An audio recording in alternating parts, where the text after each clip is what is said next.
Hey guys, it's Lindsay here.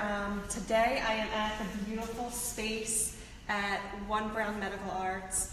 We have this amazing studio. It's probably my favorite place to teach in all of the city. So I just wanted to go over some of the common form issues that I see most people having when they come out to group exercise classes. So the first thing that I wanted to go over was a basic squat. So most often I see people who do a squat incorrectly by coming down and moving their knees too much forward, meaning they put all the weight into their toes. So I see their heels coming up. The reason why this is bad is because it's really putting a lot of pressure onto the knees.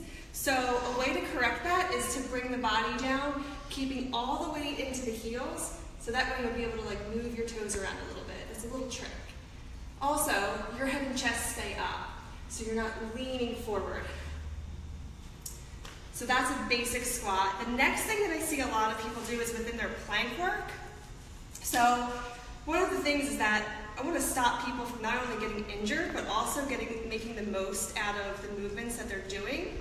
So why bother doing a plank and going crazy if you're not going to actually get all of the benefits from doing plank work? So the first thing is when you're in a plank, I see a lot of people either come down with a nice curve in their back, or they're coming up, and you can see their butts in the air, and you now see your shoulders are behind the wrist. So a way to correct that is to make sure that the shoulders are always right on top of the wrist, even if you're in a low plank.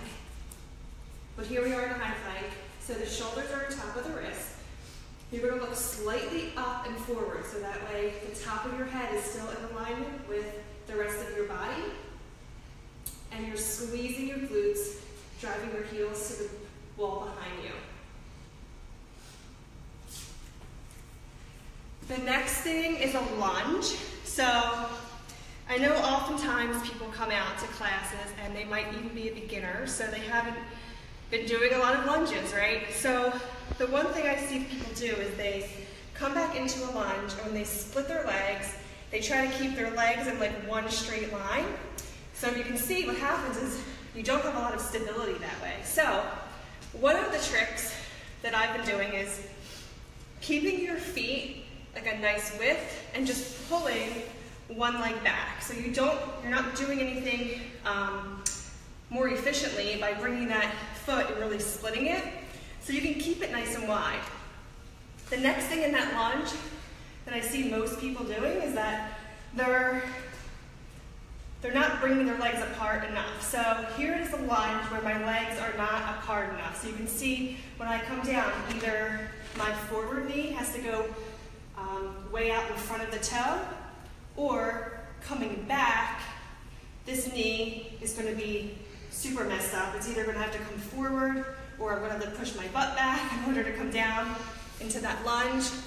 Or I see when people do that, they kind of tweak their heel out, so that way their heel is not straight back. So a little trick there is, again, keep the feet nice and wide, pull that leg back, make sure you have a nice length there. When you're driving down, you want to drive that knee down, almost touching the floor, making sure that your ears, shoulders, and hips are on one straight line, driving towards the floor. That way you'll actually incorporate using your glutes, your quads, every single part of your hamstrings, every single part of your legs, so you get the full benefit of that movement. What else did I want to talk about today?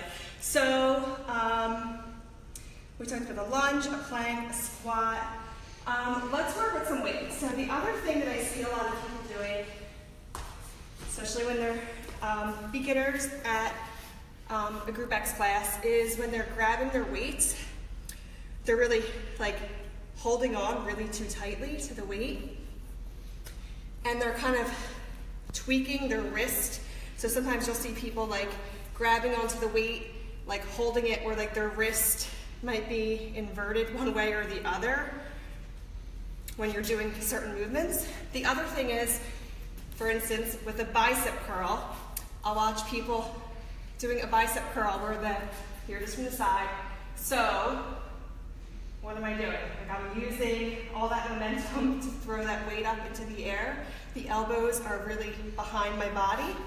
So the correct form there is to really engage the elbows, bringing them in slightly in front of the body. So that way when you come up, they're locked into place and you're using your biceps the entire time. No momentum. Again, and the wrist is nice and neutral. So those are like the basic movements that I've noticed most people having common issues with, especially in the beginning. So I hope you guys have found this helpful in correcting some of those form issues. That way you get the best benefit of each of those moves, plus you'll no longer be at risk for injury. Thanks.